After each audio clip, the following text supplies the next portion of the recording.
Assalamualaikum 7th class. Hope you will be fine. Open your maths book page number 188. आज हम chapter number 7 start करेंगे. Chapter number 7 है function. First of all आपको पता होना चाहिए कि फ़ंक्शन क्या है. A function is a relation.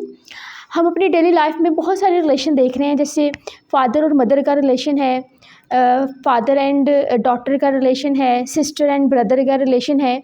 ये सारे रिलेशनशिप हैं जो ह्यूमन बीइंग के हैं. मैथ्स में भी कुछ इस तरह के रिलेशंस हैं मैथ की लैंग्वेज में, जैसे 2 and 3 है. 2 इज़ लेस देन 3, तो ये 2 और 3 में रिलेशन है कि जहाँ पे 2 जो है वो 3 से लेस है. इसी तरह से अगर हम देखें 5 और 7 में रिलेशन है, और रिलेशन क्या है, 7 इज़ ग्रेटर देन 5. इस तरह से जो है डिफरेंट रिलेशनशिप हम पढ़ते हैं मैथ्स में. अब फंक्शन जो है, function is a relation in which every element in the domain has a unique image in the codomain. अब जो फंक्शन होता है उसमें 2 सेट होते हैं. 2 सेट इस तरह से होते हैं कि उसमें से एक को हम कहते हैं डोमेन और दूसरे को कहते हैं हम कोडोमेन. अब अगर हमारे पास जो डोमेन है उसके हर एलिमेंट का एक इमेज हो कोडोमेन में, तो हम उसको फंक्शन कहते हैं. फॉर एग्ज़ाम्पल यहाँ पे 2 सेट ले लेते हैं, ए एंड बी. यहाँ पे मैं लिख लेती हूँ A B C and D. यहाँ पे 1 2 3 4 5 एंड 6. और यहाँ पे ए का इमेज जो है फॉर एग्ज़ाम्पल 1 है, बी का इमेज 4 है, सी का इमेज 2 है और डी का इमेज जो है वो 5 है. Every element of set A has a unique element in set B. This is called a function. अगर आप यहाँ पे अगर देखें, अगर ऐसा हो जाए कि D जो है वो यहाँ पे 6 पे भी मैप हो जाए. अब देखिए एलिमेंट एक है लेकिन इसके 2 इमेज बन गए, तो इट इज़ नॉट पॉसिबल कि किसी भी कोई जो एलिमेंट हो उसके 2 इमेज हो. इसी तरह से है कि अगर कोई हमारे पास क्वेश्चन है तो उसका एक ही आंसर होगा. ये ऐसा कभी भी नहीं होगा कि क्वेश्चन एक है लेकिन उसके आंसर जो है वो 2 डिफरेंट आंसर्स उसके आ रहे हैं. तो अगर इस तरह हो जाए तो ये फंक्शन नहीं होगा. सेम इसी तरह से अगर हम यहाँ से इसको रिमूव कर दें, यहाँ से इसको रिमूव कर दिया, तो अगर यहाँ तक की बस हो तो फिर भी ये फंक्शन नहीं है, क्योंकि D has no image in set B. तो तब भी ये जो है वो फंक्शन नहीं होगा. फंक्शन इसी केस में होगा जब A के हर एलिमेंट का इमेज होगा, यूनिक इमेज होगा सेट B में. अब जो यहाँ पे सेट A है इसको हम बोलते हैं डोमेन, और ये वाला जो सेट है इसे हम बोलते हैं कोडोमेन. और जहाँ जहाँ पे जो एलिमेंट कोडोमेन के वो वाले एलिमेंट्स जो सेट ए के किसी एलिमेंट का इमेज है, फॉर एग्ज़ाम्पल 1 है, 2 है, 4 एंड 5, इसको हम बोलेंगे रेंज. पूरे सेट को कोडोमेन बोलेंगे और जो एलिमेंट किसी एलिमेंट का इमेज है उसको हम रेंज बोलेंगे. और इस तरह से एक ये भी इसमें पॉसिबिलिटी है कि यहाँ पे इस तरह से हो जाए कि अगर हम C का जो मैपिंग है उसको भी 4 पे कर दें. देखें 2 डिफरेंट एलिमेंट है लेकिन उनका इमेज जो है वो सेम है, तो इस केस में भी ये सेट होगा. क्योंकि इस तरह से भी पॉसिबल है कि हमारे पास 2 क्वेश्चंस डिफरेंट होते हैं लेकिन जो उनका आंसर जो है वो सेम होता है, तो इस केस में भी ये जो है फंक्शन होगा. यहाँ पे एक और एग्जांपल हम देख लेते हैं. ये सेट A है, ये B है. यहाँ पे लिख लेती हूँ E F G. यहाँ पे लिख लेते हैं 6 7 8 9. E को मैप कर देते हैं 6 पे, F को 7 पे और G को भी 7 पे अगर मैप कर दें तो इस केस में ये फंक्शन होगा, क्योंकि ए के हर एलिमेंट का यूनिक इमेज है सेट बी में. और ये भी आप देख सकते हैं कि कोई भी जो एलिमेंट है वो टू डिफरेंट इमेज नहीं रखता, तो इसलिए इस तरह ये फंक्शन होगा।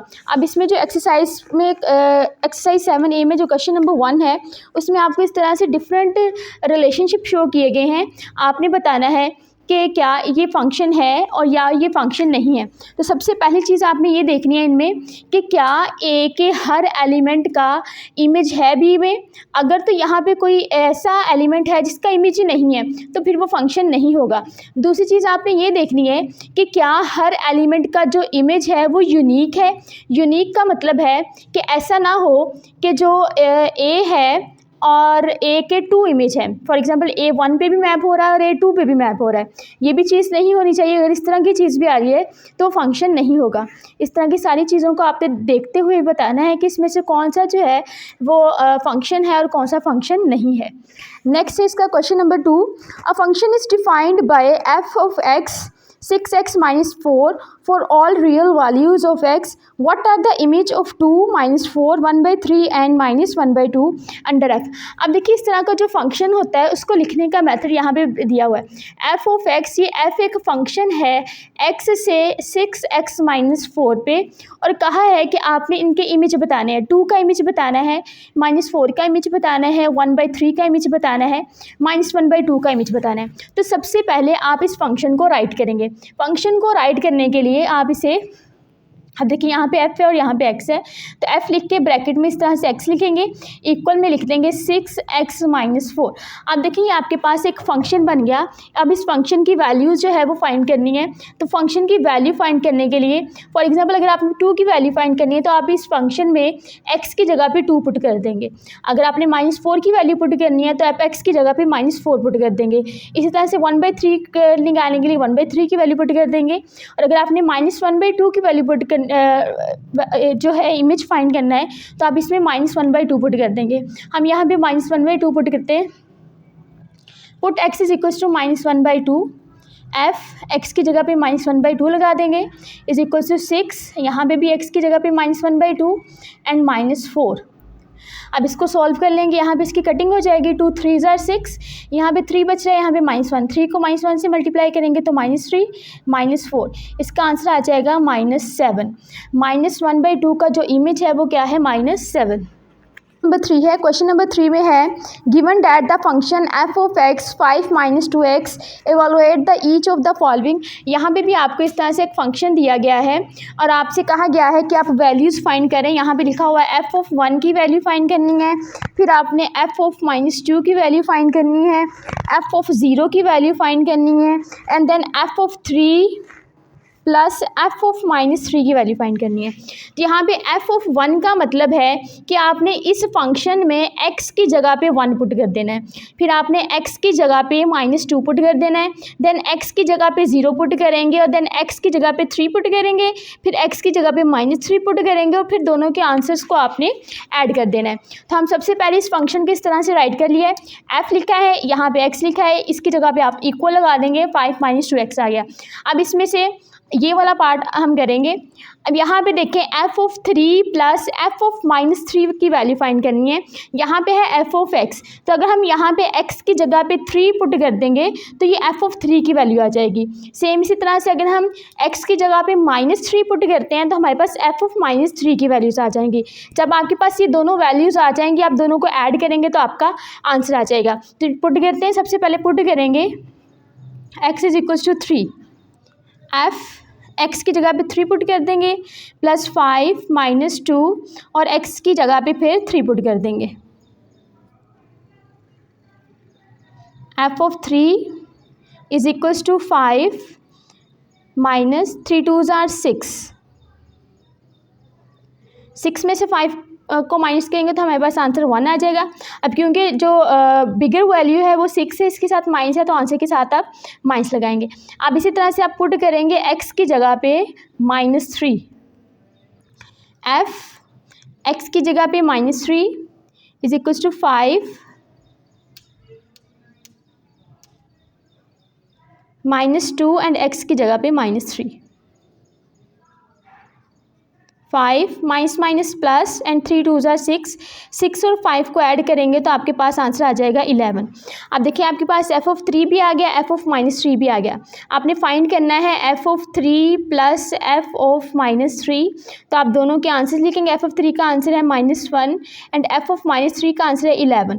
प्लस माइनस माइनस दोनों को माइनस करेंगे तो आपका आंसर आ जाएगा 10। ये आपके पास वैल्यू आ गई f(3) एंड f(-3) की।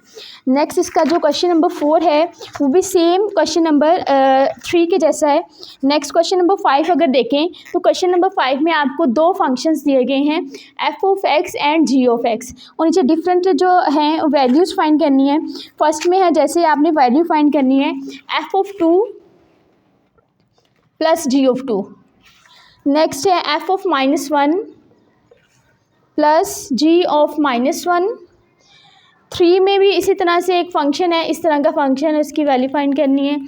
इसी तरह से जो है 4 में आपको दिया गया है 5 f(-2) माइनस 7 g(-4), इसकी वैल्यू फाइंड करनी है।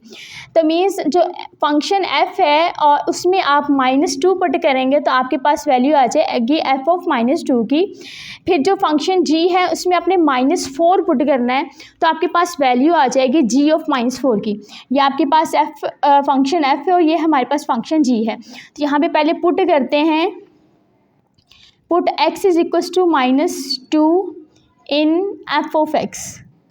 f(x) में आप x की जगह पे -2 पुट कर देंगे। f(x) की जगह पे -2 इज इक्वल्स टू, यहाँ पे भी x की जगह पे -2 पुट करेंगे ओवर 2 + 3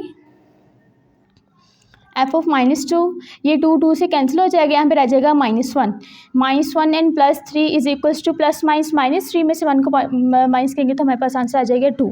ये आ गई हमारे पास वैल्यू f(-2) की।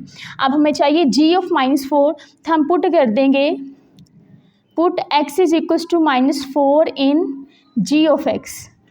g(x) में x की जगह पे -4 पुट कर देंगे।